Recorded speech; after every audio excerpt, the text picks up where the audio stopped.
হৈ আছোঁ মই বৰ্তমান আছোঁ গুৰেশ্বৰ ৰঙিয়া সংযোগী দলংঘাটত পুথিমাৰী নৈত ওপৰত এখন দলঙৰ অভাৱত বৰ্তমান ৰেলৱে ব্ৰিজেৰে বিপদসংকুলভাৱে পাৰ হ'বলগীয়া হৈছে ইয়াৰ স্থানীয় ৰাইজসকলে।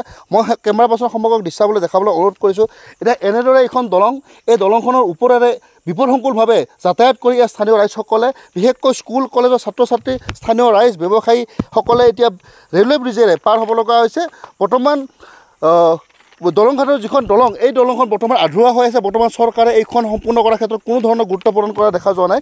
মই ইয়াৰ স্থানীয় লোক আছে, স্থানীয় লোকসকলে এনেদৰে বিপদসংকুলভাৱে পাৰ হ'ব লগা হৈছে এই ব্ৰিজখনত। মই আপোনাৰ পৰা সুধিব বিচাৰোঁ, দাদা, কিমান বছৰৰ পৰা আপোনালোকে এনেদৰে জ্বলা-কলা হৈ আছে? বহুত বছৰ, আমি সৰুৰ পৰাই দেখা পাই আছোঁ এনেকুৱা অসুবিধা আমি চলি আছোঁ। হয় হয়। দলং এইটো হেৰি কৰিছে মোটামুটি 15 বছৰ পাৰ হৈ গ'ল।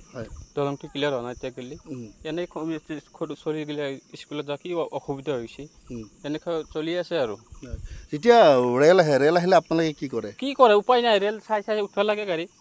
এই তাতে সোমোৱা জেগা দিছে, ঘেট বনাই দিছে, ঘেটত সোমাই যাওঁ।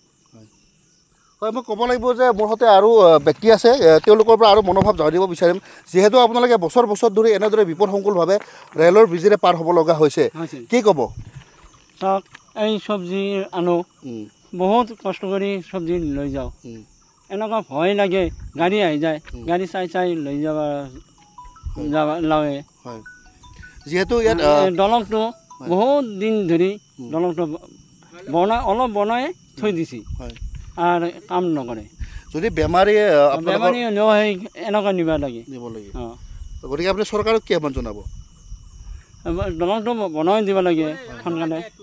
হয়, মই সমগ্ৰ পৰিৱেশটো মই সহযোগ দেখাবলৈ অনুৰোধ কৰিছোঁ যে এনেদৰে এতিয়া বিপদসংকুলভাৱে ৰেলৱে ব্ৰিজেৰে পাৰ হ'ব লগা হৈছে ইয়াৰ স্থানীয় লোকসকলে।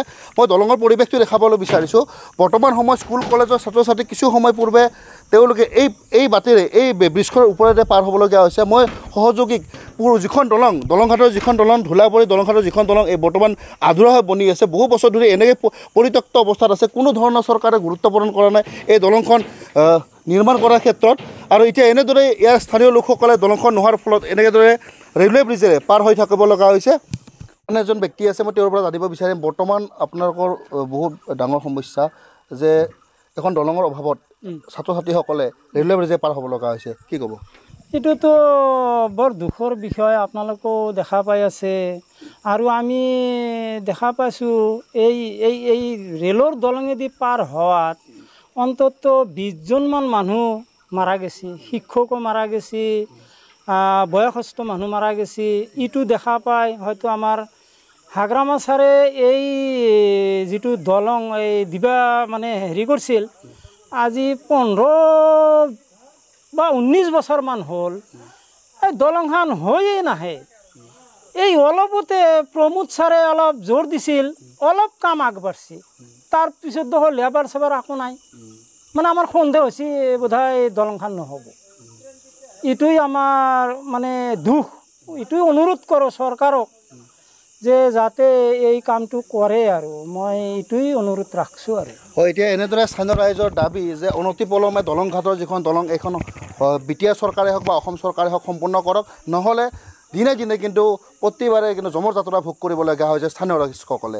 গুৰেশ্বৰৰ পৰা নীলকমল সন্যাৰ ৰিপৰ্ট NKTV, ধন্যবাদ।